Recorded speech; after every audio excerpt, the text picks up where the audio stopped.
In today's lecture, we're going to study the virus that has us all sitting at home, not able to actually go to class. The name of the virus is SARS-CoV-2, coronavirus 2. I'll explain that here very shortly, but I want to point out that what we're going to do is take a look at this virus from the scientific perspective. We're not going to be looking at how it is that the news is looking at it and how the politicians are looking at it in any way, which is where a lot of the sources of information that most people have is coming from. I want you to be able to use this lecture as a way to sort of counterbalance some of that because you should be taking the role of a professional very, very soon here, if not already. So we want to do this right. We want to understand exactly what's happening with this virus. So we're going to start by just talking about the very, very basic parts of this whole epidemic. And for example, one of the most common questions that people ask is what's the difference between SARS-CoV-2 and COVID-19?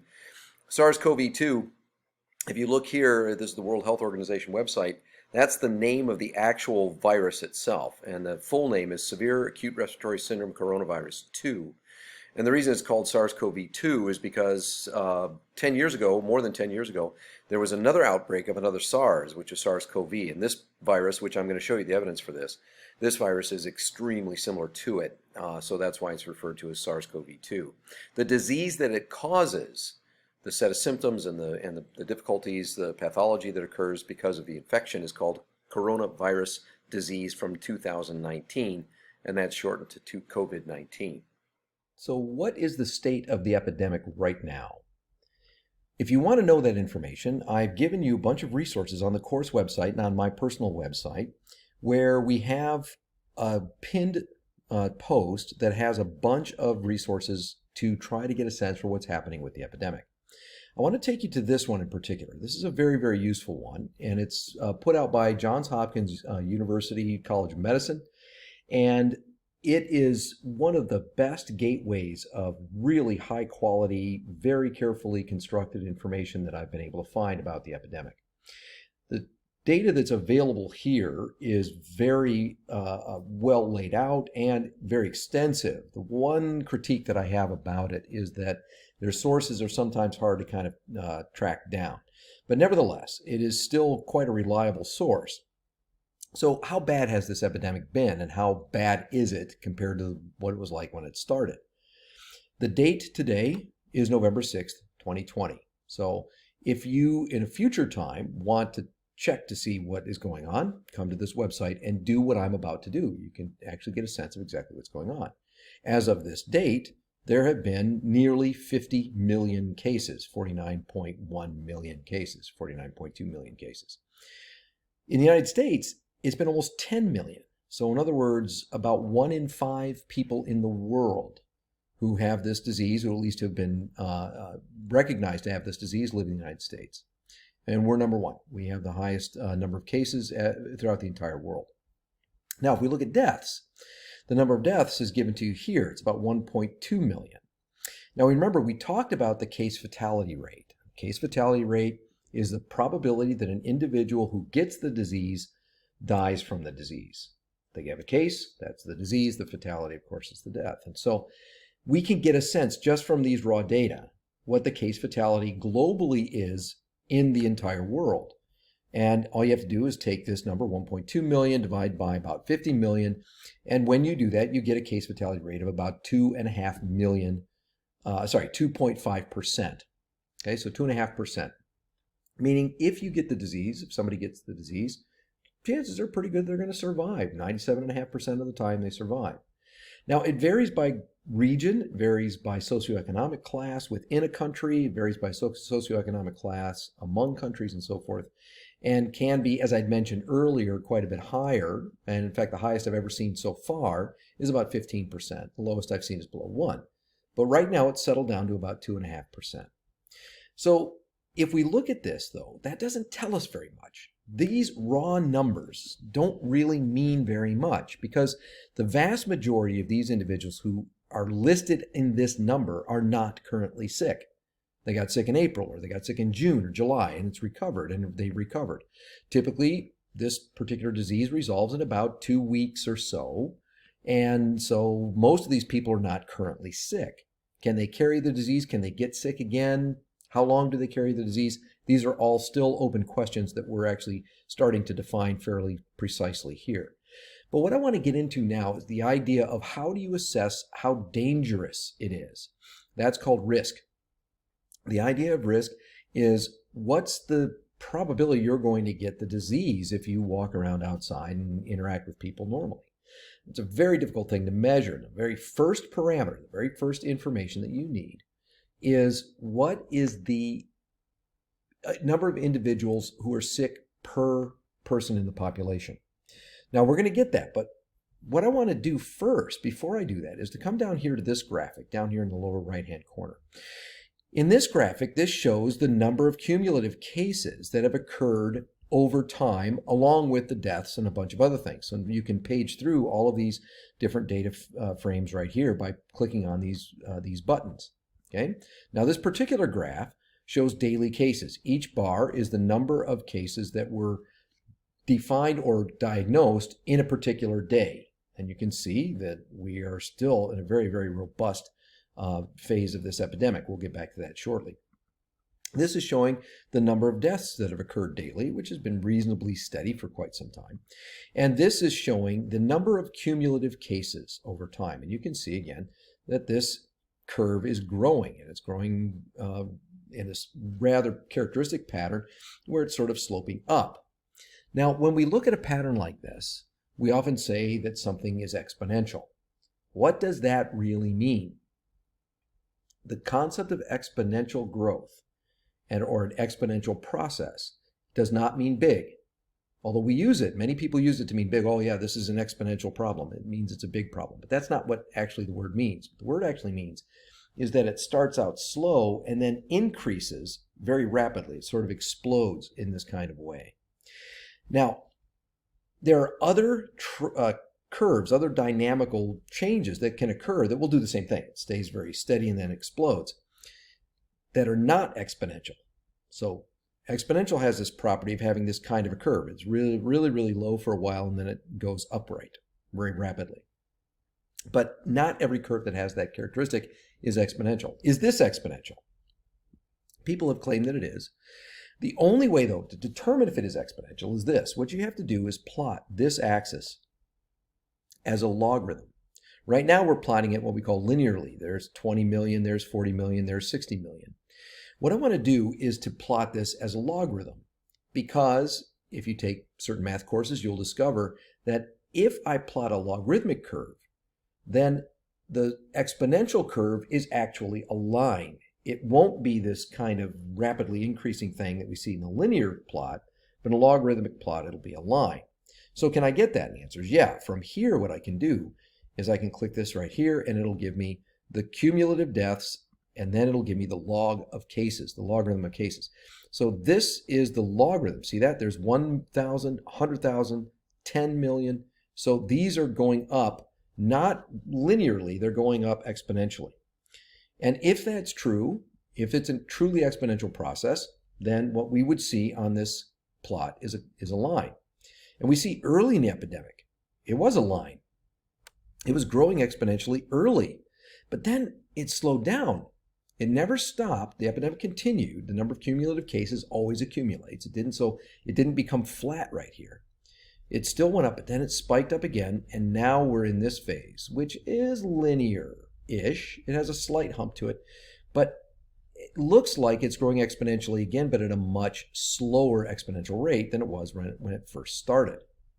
So that's how we can determine if something is exponential. We put it on a logarithmic plot. And that's something I want you to be able to know. Now, whether or not you can do the mathematics to show that this logarithm becomes a linear phase is not what we're interested in this class. But the word exponential means something important.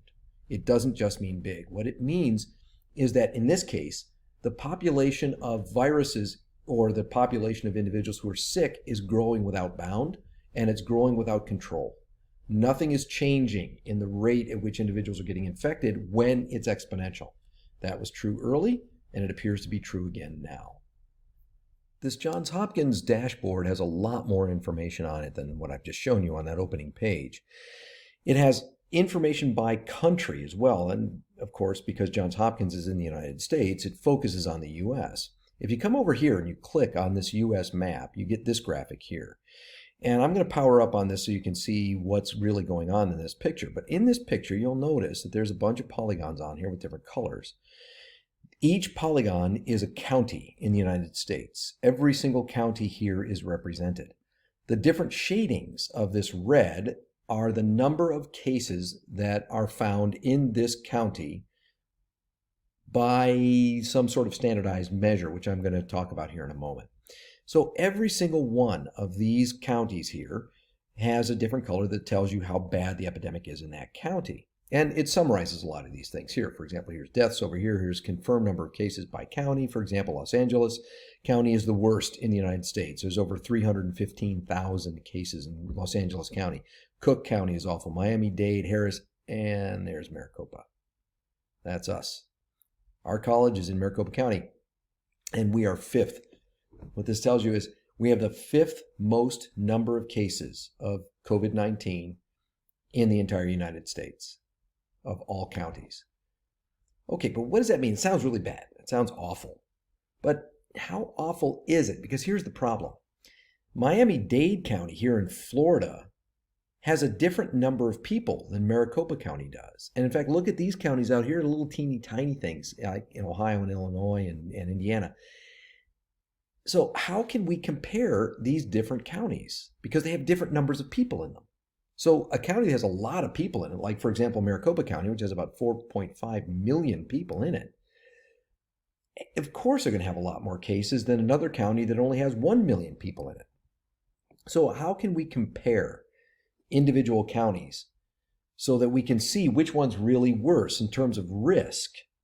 Now, the way to do that is to measure what we call prevalence. Prevalence is a way of measuring risk. What you do to get prevalence is you take the total number of cases in a given population, the total number of disease cases of COVID-19, and you divide by the total number of individuals in that population. Okay, I'm going to show you that here in just a moment, but that's called prevalence. Now, typically when we express prevalence, we express it in terms of the number of cases per 100,000 people.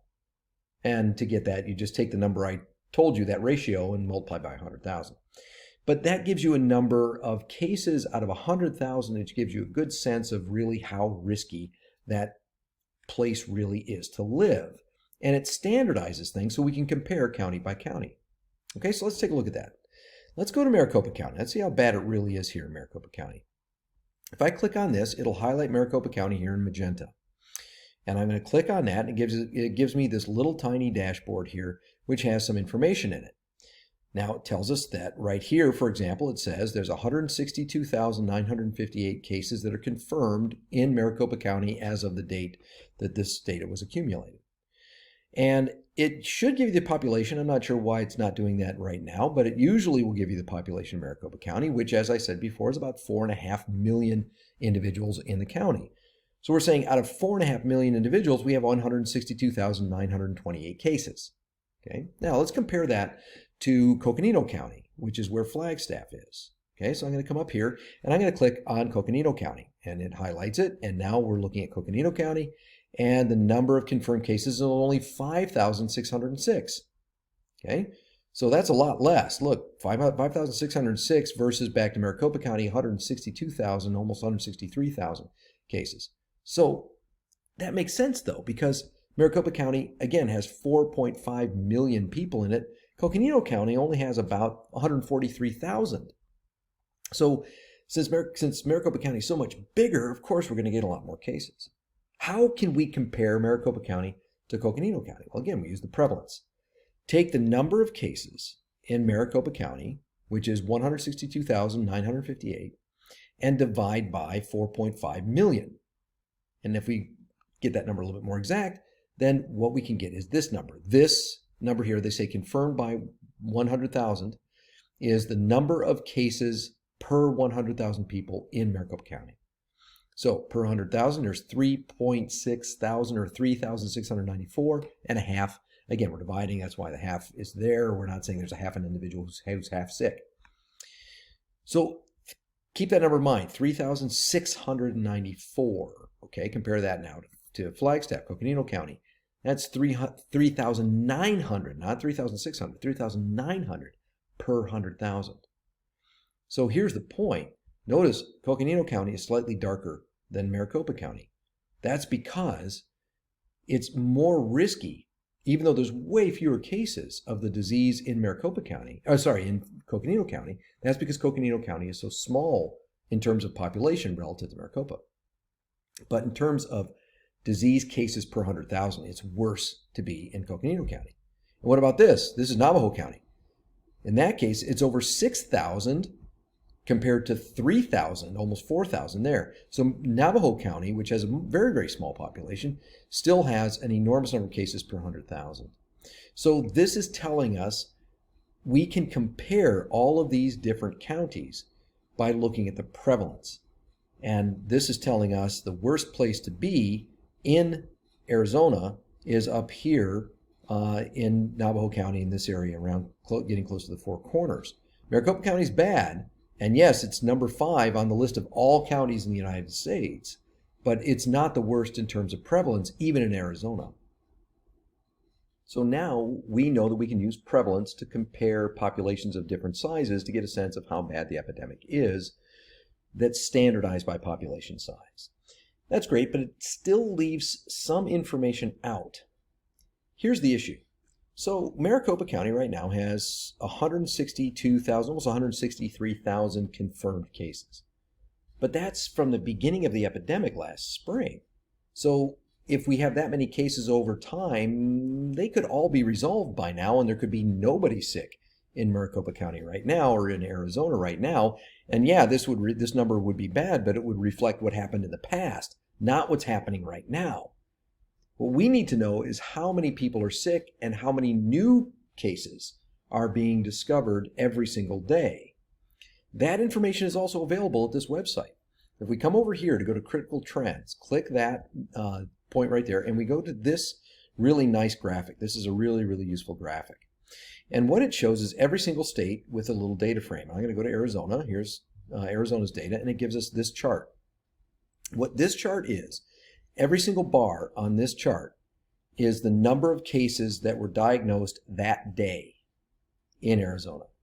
And you can see the very worst day we had was right here in July. It was awful. We had this number that was about 46,000, over 46,000 cases. 4,600 cases in a single day. 4,600 cases in a single day.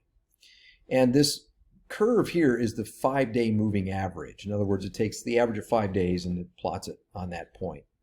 So you notice early in the epidemic, the number of new cases weren't very big here in Arizona. It spiked up, and then it really spiked up in the summertime. But then it went back down. Then it spikes again. And here it is spiking again. And here's today, right there. So what's going on? Why is this happening? All of the evidence is suggesting that what's going on here is this.